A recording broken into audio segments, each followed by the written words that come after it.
अब हम exercise number 3.3 का फर्स्ट क्वेश्चन सॉल्व करते हैं। यहाँ पे उन्होंने क्या क्वेश्चन किया हुआ है कि फाइंड थर्ड प्रोपोर्शन टू, हमने इनका थर्ड प्रोपोर्शन फाइंड आउट करना है। जितने भी क्वेश्चन दिए हुए क्वेश्चन नंबर 1 में थर्ड प्रोपोर्शनल फाइंड आउट करना है। तो सपोज करते हैं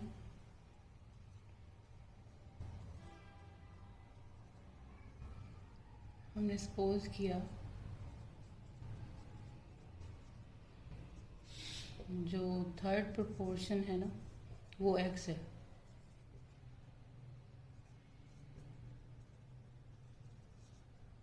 जो है वो क्या है 6 है, 12 है, और जो थर्ड है वो x हमने सपोज कर लिया। ठीक है, अब हमने क्या करना है, अब एक तो ये पेयर बन जाएगा, ठीक है, और एक ये पेयर बन जाएगा 6 और 12 का, और 12 और x का। ठीक है, दो पेयर्स बन जाएंगे। तो इसके अकॉर्डिंग हमने किस तरह लिखना है क्वेश्चन को, प्रोपोर्शनैलिटी किस तरह शो करनी है, 6:12 और फिर 12:x। ठीक है, हमने दरमियान वाली वैल्यू को 2 टाइम्स लिखना है। तो अब हम इसके आगे क्या प्रोसीजर करते हैं, हम यहाँ पे इसको इससे मल्टीप्लाई करते हैं और इसको इससे मल्टीप्लाई करते हैं। तो ये जो मल्टीप्लिकेशन होती है इसको क्या कहते हैं, प्रोडक्ट ऑफ एक्सट्रीम्स, यानी कि एक्सट्रीम्स की मल्टीप्लिकेशन, प्रोडक्ट ऑफ एक्सट्रीम,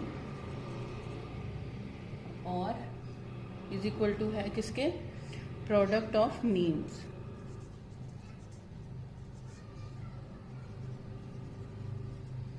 तो एक्सट्रीम्स क्या है 6 और x, तो 6 मल्टीप्लाई x, ठीक है, और प्रोडक्ट ऑफ मीन्स क्या है 12 मल्टीप्लाई 12। ठीक है, तो अब ये क्या आ जाएगा हमारे पास, वैल्यू क्या आ जाएगी 6x इज इक्वल टू 12 को 12 से मल्टीप्लाई करेंगे तो 144 आ जाएगा। अब हमने क्या करना है, x को यहीं पे रहने देते हैं, और 6 जो है मल्टीप्लाई हो रहा है राइट साइड पे लिखेंगे तो डिवाइड हो जाएगा। ठीक है, तो अब हम इसको काट लेते हैं 6 पे, तो हमारे पास क्या आ जाएगा 24। तो x हमारे पास क्या आ गया 24। तो थर्ड नंबर क्या है 24। ठीक हो गया। नेक्स्ट जो क्वेश्चंस हैं इसी क्वेश्चन के आगे फर्दर जो क्वेश्चन है वो भी सेम इसी तरह ही है। सेकंड क्वेश्चन को सॉल्व कर लेते हैं।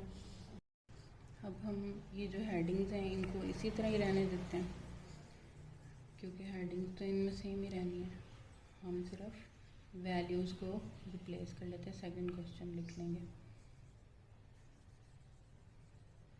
ठीक है, सेकंड क्वेश्चन क्या है हमारे पास, a³ और 3a²। सेकंड क्वेश्चन है a³ और 3a²।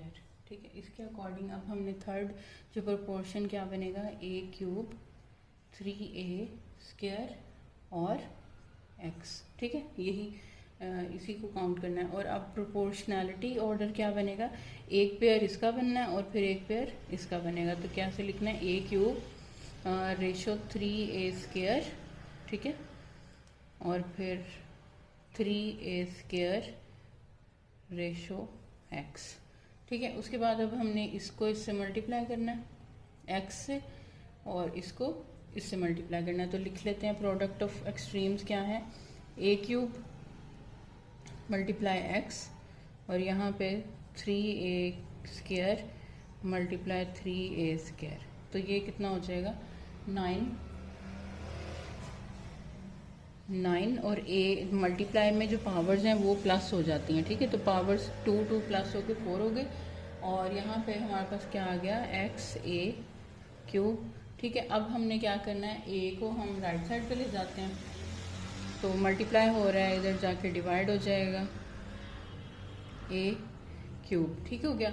अब हम अगर हम इस a³ को ऊपर लेके जाए ना यहाँ पे, तो क्या होगा, a की जो पावर है ना वो माइनस में कन्वर्ट हो जाएगी। ठीक है, तो हमारे पास क्या आ जाएगी, न्यू वैल्यू क्या बन जाएगी 9a की पावर 4, और यहाँ पे ये जो a था ना ये ऊपर जब चला गया तो ये क्या हो जाएगा -3। इसकी पावर क्या हो गई -3, और हमें ए को लिखने की ज़रूरत नहीं है, तो ये इसमें से माइनस कर देंगे तो हमारे पास सिंपल ए रह जाएगा। 4 में से 3 को माइनस किया, 1 रह गया ना, 1a, तो 1 लिखने की तो ज़रूरत नहीं होती 1 की पावर लिखने की, तो 9a जो है वो हमारे पास x की वैल्यू आ गई। ठीक है, अब हम थर्ड क्वेश्चन जो है उसको लिख लेते हैं यहाँ पे कि थर्ड प्रोपोर्शन इसका क्या बनेगा, a² माइनस b² और a माइनस बी, और एज प्रीवियस क्वेश्चंस यहाँ पे थर्ड जो है वो x है। ठीक है,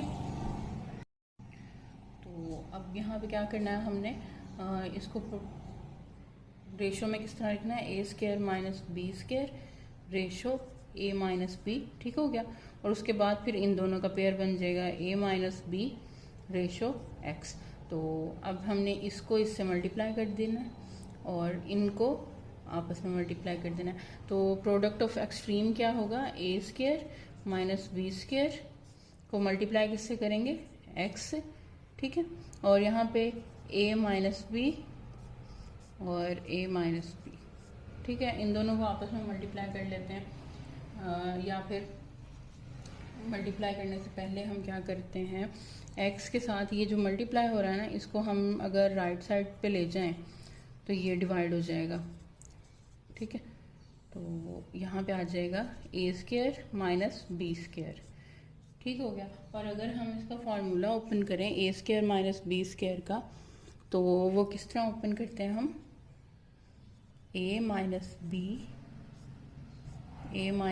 ये तो एज इट इज़ ही आ गया ना, और जो नीचे वाली वैल्यू है a² माइनस b² का फार्मूला ओपन होता है a minus b a plus b, एक प्लस में और एक माइनस में ओपन होता है। ठीक है, अब माइनस वाली वैल्यूज तो माइनस से कट जाएंगी, तो हमारे पास x की क्या वैल्यू आ गई, क्योंकि ये तो फर्दर अब नहीं ना सॉल्व होना, a minus b over a plus b, ये हमारे पास x आ गया। तो थर्ड वैल्यू क्या है इनकी, थर्ड प्रोपोर्शन क्या है, a minus b a plus B.